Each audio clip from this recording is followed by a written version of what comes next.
de cette émission en général, c'était la stratégie des contraires. Je vous ai raconté et montré cette campagne Trump qui a du mal à rebondir. Ça fait plus de 20 jours que Kamala Harris est candidate, qui a du mal à rebondir et on le voit chaque jour dans les sondages. Donc Donald Trump, depuis une semaine, étant en mode continu sur Truth Social pour nous expliquer que les sondages sont faux. Pendant des mois, lorsque les sondages étaient en avance, il n'y avait rien à critiquer. Maintenant qu'il est, en arrière. Et donc, je vais vous montrer par exemple ce nouveau sondage qui est sorti aujourd'hui avec toute la prudence habituelle, mais c'est juste pour montrer pourquoi il y a cette panique au niveau de la campagne de Donald Trump, parce que ce n'est pas un sondage qui est fait à l'échelle nationale, mais État par État, les fameux 7 États clés de l'élection américaine. On va les voir tout de suite. Voilà, ça arrive. Voilà, j'attends un petit peu Thomas. Voilà, c'est parti. C'est presque parti. C'est presque parti. On a un petit problème technique, il ne se charge pas. Le voilà. Et donc c'est un sondage fait sur les swing states. D'ailleurs, en parlant de swing states, merci de l'accueil que vous avez réservé à la vidéo format court que Cody vous a mis pendant notre période de repos sur les swing states. Si vous ne l'avez pas encore vu, allez la voir, les cibles de la campagne Trump et les cibles de la campagne Kamala Harris. Et donc aujourd'hui, lorsqu'on regarde la situation dans les swing states, on se rend compte que Donald Trump a perdu l'élection. Si les sondages étaient le vote et si on votait aujourd'hui, hein, n'oublions pas que les sondages sont un instantané du moment. On se rend compte que désormais Kamala Harris est en avance dans les États qu'elle a besoin de gagner, dont la fameuse Pennsylvanie. On en a beaucoup parlé lorsqu'on évoquait la possibilité que Josh Shapiro soit son colistier. Donc elle creuse une avance en Pennsylvanie. Tout à l'heure, lorsqu'on a lancé l'émission, il y a un nouveau sondage Quinnipiac qui est sorti, qui est un institut extrêmement sérieux et précis sur la Pennsylvanie, en confirmant 5-6 points d'avance pour Kamala Harris. C'est extrêmement important. On la voit à égalité en Géorgie, ce qui serait énorme. C'est une des seules manières de Donald Trump d'espérer gagner, c'est de remporter tous les États de ce qu'on appelle le Sun Belt, c'est-à-dire Nevada, Arizona, Géorgie, et d'aller gagner en Pennsylvanie. Là, on voit qu'en Géorgie, il serait à égalité. Et puis, on se rend compte que donc il y a un retard au Nevada. Je pense que les nouveaux chiffres du Nevada, quand ils vont sortir dans quelques semaines, montreront qu'il n'y a plus de retard en Nevada. Kamala Harris a été à Las Vegas vendredi dernier. Ça a été un succès massif. Plus de 12 000 personnes qui ont fait la queue pendant des heures alors qu'il faisait plus de 40 degrés à l'extérieur. Et surtout, cette présence massive de 12 000 personnes s'est accompagnée de la signature du recensement de 4 700 volontaires, donc des gens qui étaient au meeting, qui se sont inscrits pour travailler gratuitement pour la campagne, pour justement s'assurer que les gens aient voté, pour aller faire du porte-à-porte. C'est ce qui fait gagner une élection aux États-Unis, c'est le porte-à-porte. Et donc 4 700 nouveaux volontaires recrutés lors de cet événement à Las Vegas. Mais on voit qu'en Caroline du Nord, Kamala Harris est en avance. C'est extrêmement, c'est une mauvaise nouvelle terrible pour la campagne de Donald Trump, parce que en Caroline du Nord, Trump avait gagné en 2020. C'était une des cibles de la campagne Biden, parce que c'était l'État qui avait été le plus serré en faveur de Donald Trump, et c'est 15 grands électeurs. Donc c'est vraiment quelque chose de différent. En parlant de Vegas, on va vous montrer des images du meeting de Las Vegas. Kamala Harris, juste pour vous montrer, c'est filmé dans la foule à Vegas, vous montrer l'ampleur du public et de l'enthousiasme du public, parce que c'est le thème de cette partie de l'émission. On regarde tout de suite.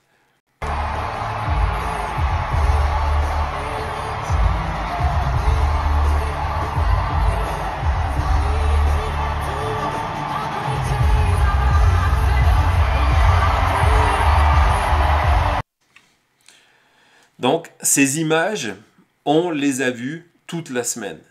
Hein, on vous rappelle, nous avions vécu le premier meeting ensemble dans Pennsylvanie, justement, à Philadelphie, où c'était le premier meeting historique où il y avait Tim Walz qui était présenté en même temps que Kamala Harris. On les a vus dans le Wisconsin, on les a vus dans le Michigan, on les a vus en Arizona, à Phoenix. Hein, Phoenix, c'était complètement fou, et où on se rend compte qu'il y a un enthousiasme extrêmement fort, au-delà, en plus de la présence massive de ces foules qui sont là. Et aujourd'hui, certains experts américains parlent de vibe, de la campagne, de la joie, de l'enthousiasme. C'est ce qui me fait monter Kamala Harris en avance sur Donald Trump dans tous les sondages qui existent. Il n'y a plus un sondage, sauf deux ou trois compagnies républicaines qui continuent à sortir des sondages où Donald Trump est en avance pour pouvoir truquer au niveau de certains agrégateurs comme RCP. C'est pour ça qu'il ne faut pas aller sur Real Clear Polling, qui ne fait pas de travail de différenciation et qui met tous les sondages qui sortent et qui existent, même ceux qui sont faits par des organismes politiques pour faire monter la moyenne de leurs candidats. Et cet enthousiasme se présente avec la taille des foules, et donc cette revendication de la joie de la part de la campagne de Kamala. Et c'était, si vous en souvenez, on va revoir la vidéo, un des points mis en avant par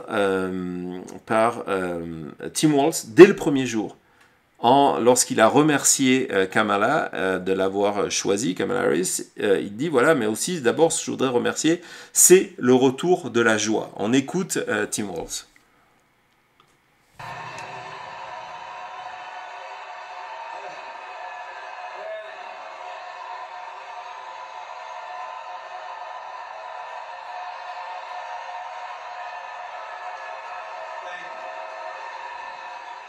Wow. Thank you, Philadelphia.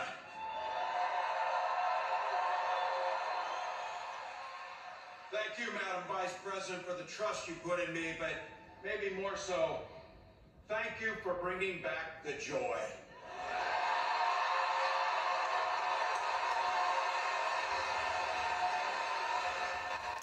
Il ne faut pas croire que ce moment de remercier Kamala Harris pour ce merci d'avoir remis la joie, c'est quelque chose d'accidentel. C'est un axe volontaire de la campagne de Kamala Harris qui veut tracer le contraste par rapport à Donald Trump, parce que plus le contraste est fait de cette campagne sur un enthousiasme, sur la joie, sur l'optimisme, sur la création d'un futur ensemble, plus ça ringardise Donald Trump, qui se retrouve comme ce vieux pépé aigri, ce vieux monsieur en colère dont on vous a montré tout à l'heure en première partie d'émission. Et c'est quelque chose que la foule adore, et donc du coup ça permet aussi, et ça c'est complètement nouveau, aux démocrates d'être à l'offensive sur Donald Trump, mais encore une fois d'une manière presque amusante, comme pourrait le faire un troll, pas un troll négatif, un troll qui aurait pas mal d'humour, et donc de mettre en avant le succès de la taille des foules, parce qu'on sait c'est quelque chose qui est important pour Donald Trump. On va écouter Tim Walz à ce sujet-là. Hey.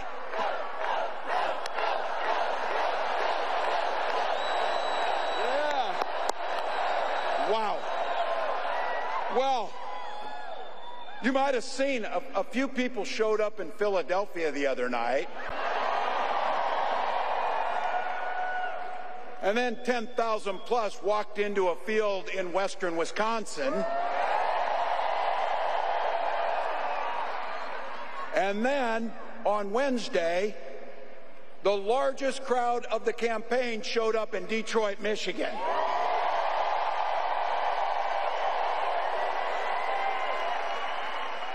But Arizona just couldn't leave it alone, could you?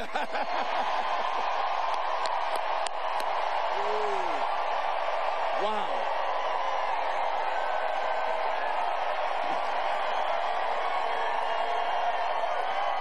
You know, it's not as if anybody cares about crowd sizes or anything. So. Wow. Donc vous comprenez pourquoi Wallace actuellement est l'homme politique préféré des Américains. Il a cette espèce d'enthousiasme en lui où il rigole tout le temps. Avant de revenir sur Walz en campagne, vous allez voir, je vais vous montrer deux ou trois vidéos très sympas de lui. Cette idée que désormais donc les démocrates avec humour se moquent de Donald Trump et de J.D. Vance, on va voir. Là on vient de le voir, il se moque de l'obsession de quelqu'un avec la taille des foules en disant de toute façon qui s'intéresse à la taille des foules, évidemment on sait que ça rend fou Donald Trump. Je vais vous montrer on retourne à Vegas, avant l'arrivée de Walz et de Kamala Harris, une sénatrice qui est aussi une prof de UNLV. Oui, où va UNLV, c'est l'université où Cody fait ses études. Donc Dinah Titus qui est venue présenter donc Walz et Kamala Harris et qui a eu un petit message à l'intention de J.D. Vance. On écoute tout de suite Dinah Titus. You know, by the way, I'm one of those miserable, childless cat ladies.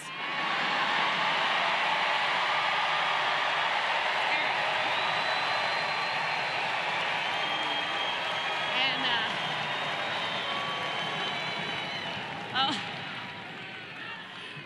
J.D. Vance apologized to my cat, but he didn't ever apologize to me for what he had to say.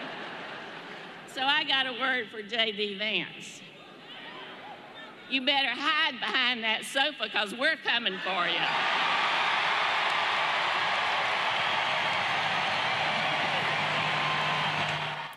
Voilà, donc elle explique qu'elle est une de ces misérables, ironiquement, une de ces misérables femmes sans enfants et propriétaires de chats, hein, dont J.D. Vance a accusé d'être responsable de tous les maux de l'Amérique.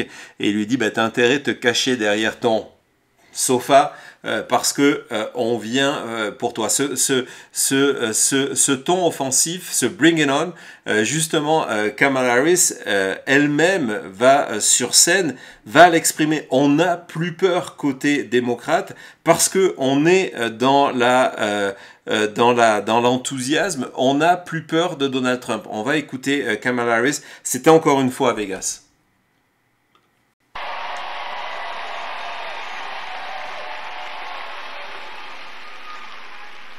So I know the folks who are here. I know the people of Nevada. You are battle-born.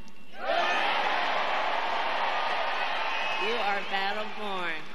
And if Donald Trump wants to pick a fight over our most fundamental freedoms, we say, bring it on. Bring it on. Bring it on.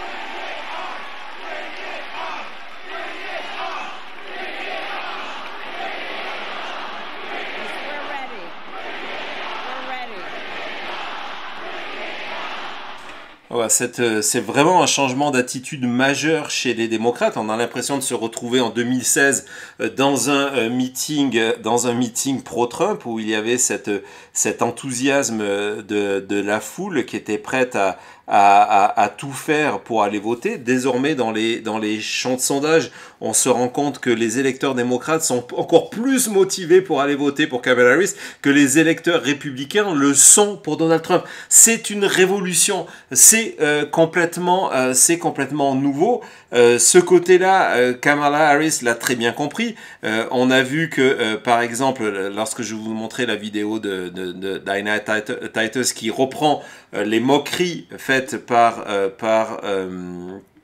J.D. Vance, c'est du niveau lorsqu'en 2016, comme le signalait Thomas, Hillary Clinton avait parlé des troupes MAGA, les avait cités, les avait nommés des déplorables, ça avait été utilisé contre elle. C'est exactement la même stratégie, y compris dans le patriotisme. Je ne parle pas ici de nationalisme, de patriotisme.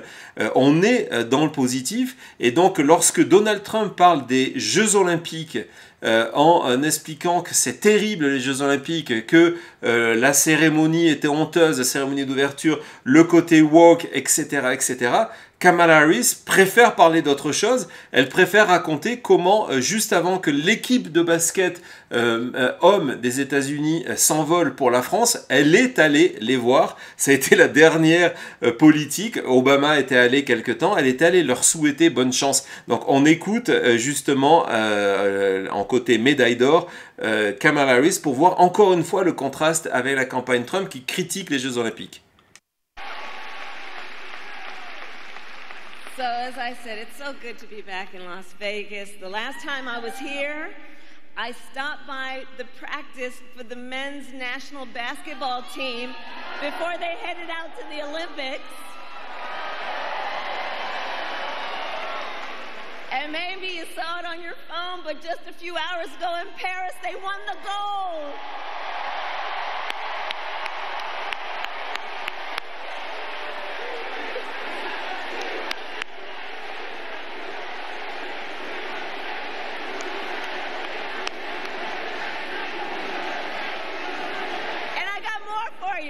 A few hours before that, our women's national soccer team won the gold as well.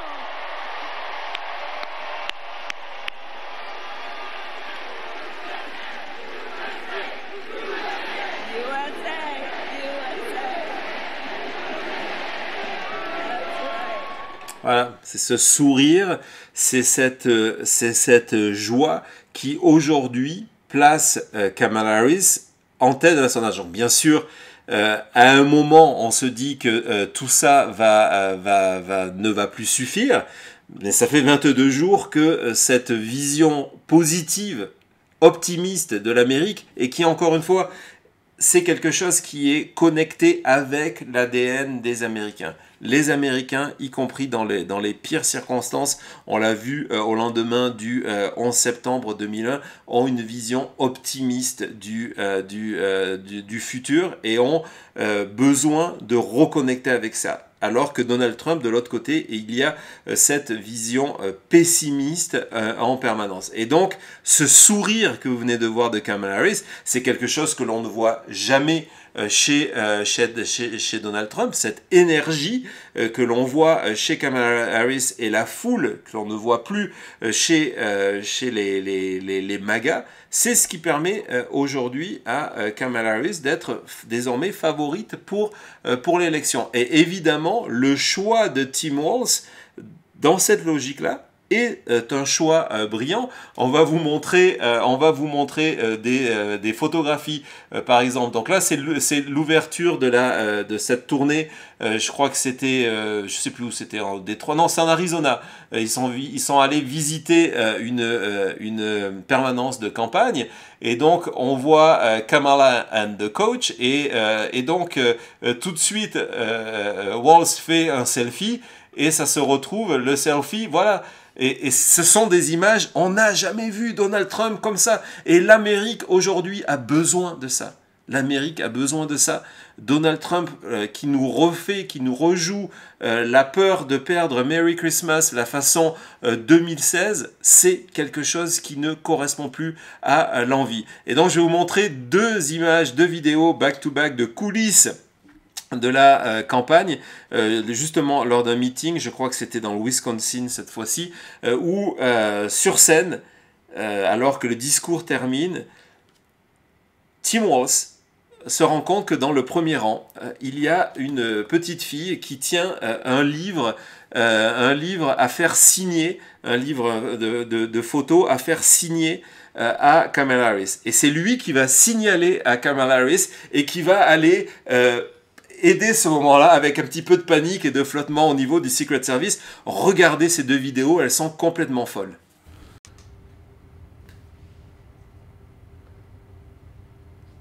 Je vais couper le son, tu veux en parler? Ouais, vas-y. 3, Donc voilà, il pointe du doigt, il a remarqué, il parle à Kamala Harris, il saute du podium, il se regardait le Secret Service et puis il tend le livre à Kamala Harris qui commence à le signer. On va avoir un autre angle de ce moment qui pour le coup n'était absolument pas prévu. Mais c'est le genre, hop, il saute. Là, et il tend le livre et le stylo à Kamala Harris pour qu'elle signe, cet album de photos en souvenir à une petite fille. Et puis on voit qu'elle ne met pas simplement le DJT, il y a un véritable message qui est inscrit. Ce sont des moments qui font que cette campagne est différente de tout ce qui existe.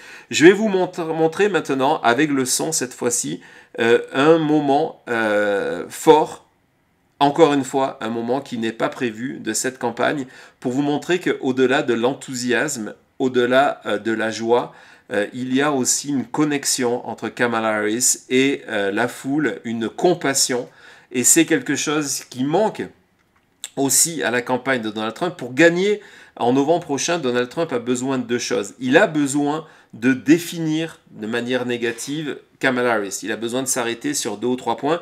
On verra tout à l'heure, il y a une enquête qui a été faite. C'est très difficile parce qu'aujourd'hui, le public américain, quoi qu'on leur dise, ils ont une vision positive de Kamala Harris. Donc, il doit réussir ça. Et la deuxième chose, s'il réussit à définir négativement Kamala Harris, il doit se réinventer lui.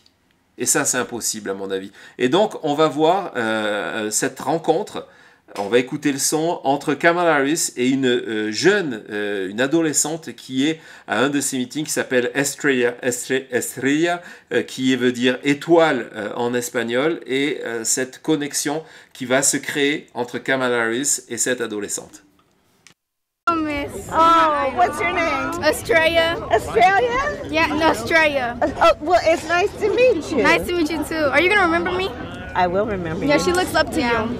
You do? Yeah, when I heard about you were coming, I was like, I had to tell my mom. You tell your mom, but here's the thing that I want you to know. Okay. I really am counting on you. Okay. Okay, wait, look me in my eyes. Okay? I really am counting on you. Okay? Okay. And I know how smart you are. And I know how special you are. And so you always require that you are treated that way and know that you are so wonderful. And you can do anything you want to do. You hear me? Yeah. We have an understanding? Come shake my hand on that. All right? Okay. Okay. Have a good one. You too. Donc voilà, c'est un moment complètement fou où cette fillette demande à Kamala Harris « Est-ce que tu vas te souvenir de moi? Est-ce que vous allez vous souvenir de moi ?» Et elle lui dit oui, et puis là elle commence à lui parler en disant écoute, il faut que tu aies confiance en toi, tout est possible pour une fille, etc. Effectivement la fillette n'ose même pas la regarder dans les yeux, et c'est cette connexion aujourd'hui qui fait que Kamala Harris est favori. On va regarder quand je vous parlais de certain enthousiasme, avant d'aller voir encore une ou deux vidéos pour conclure, on va voir ce côté d'espoir, le côté hopeful, comment l'électeur américain et démocrate a changé sa vision de la politique, sa vision du monde avec l'arrivée de Kamala Harris. Et ça, c'est quelque chose que des milliards de publicités n'arrivent pas à acheter. On va regarder tout de suite le tableau. Thomas, il arrive. Oh. Non, c'est pas ça. C'est juste à côté. C'est le dossier à côté. Voilà. Donc, on voit ce changement. Vous voyez la courbe bleue. C'était la manière dont les électeurs démocrates décrivaient les États-Unis. Et donc la courbe bleue, c'est que il y en avait environ 25% qui avaient le premier mot qui leur venait en tête, c'était ils avaient l'espoir. On voit avec la fin de la campagne Biden et l'entrée en jeu de Kamala Harris que ça a complètement explosé, et que désormais 34%, le premier mot qu'ils sortent, c'est espoir. Ils sont hopeful.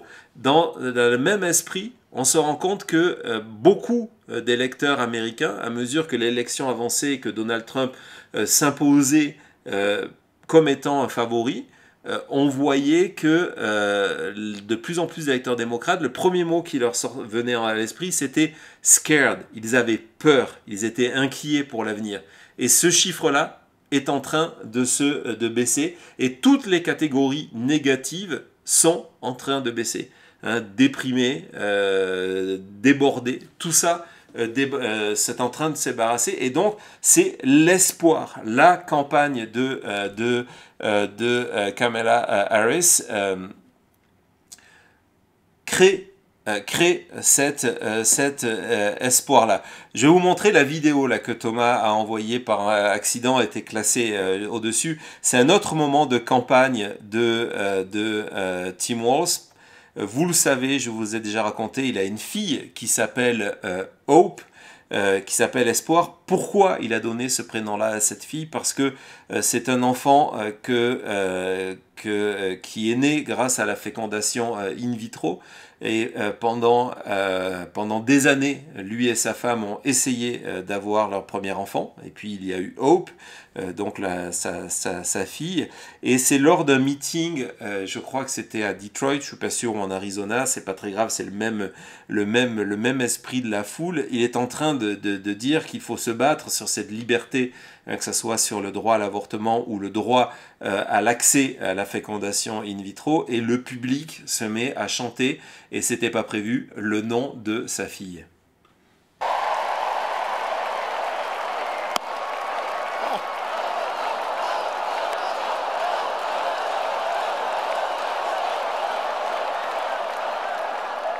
I'm not crying, you're crying, so...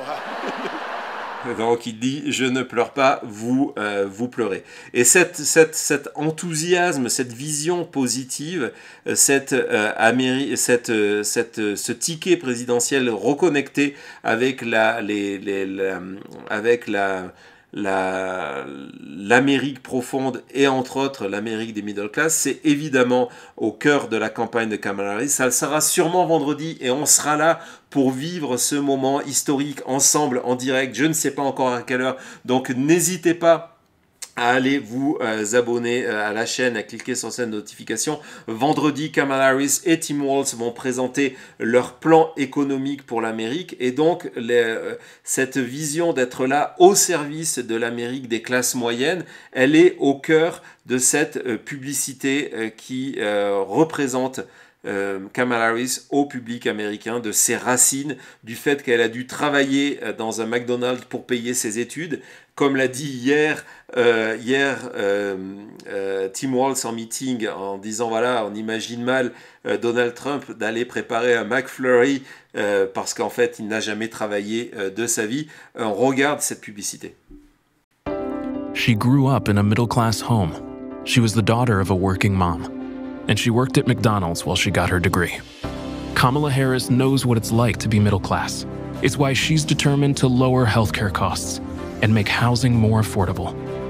Donald Trump has no plan to help the middle class, just more tax cuts for billionaires.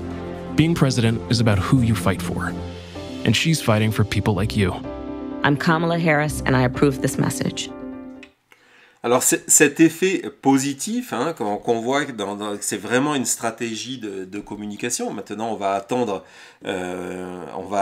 le fond de son programme, sa vision au-delà de l'idée de dire que elle veut laisser le freedom de sa fameuse campagne, de laisser les Américains libres de leur choix, de savoir quelles sont leurs orientations sexuelles, qui ils aiment, pour les livres qu'ils peuvent lire, et évidemment la liberté de disposer de son corps. On va avoir pendant vendredi avec son programme économique, mais cet effet positif, on le voit aussi dans d'autres chiffres.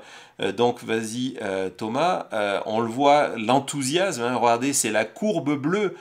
Désormais, c'est ce que je vous disais tout à l'heure, l'enthousiasme, 85%, on voit que ça c'est au niveau des démocrates, c'est énorme. On va voir on voit la rupture qui correspond au plus bas, qui correspond au départ de Joe Biden.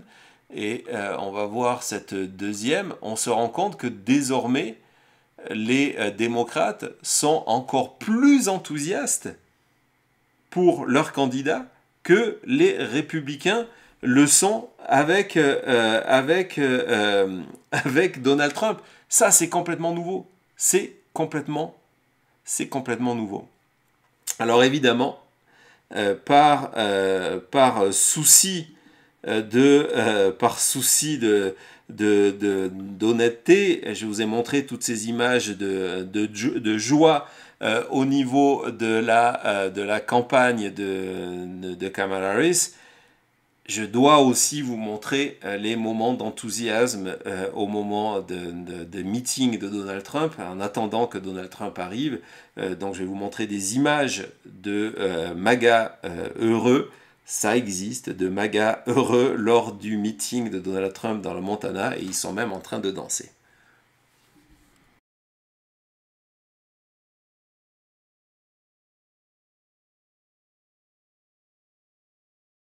Le son pour des questions de droit, mais ce sont donc des images de MAGA heureux. Voilà, je voudrais conclure ce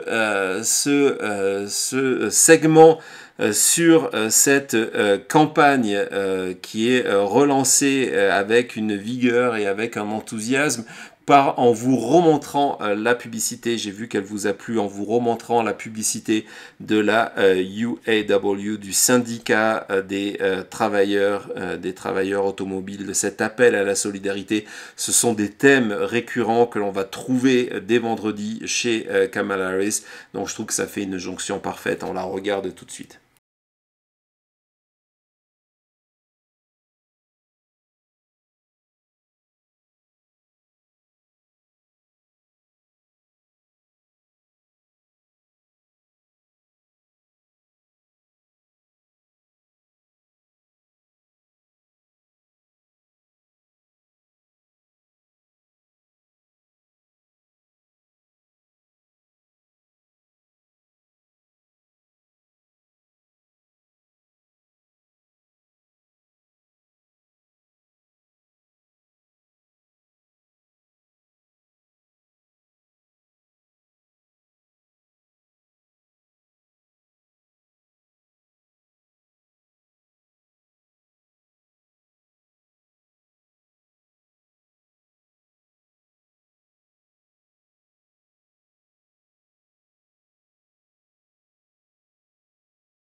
Pour se dire au revoir.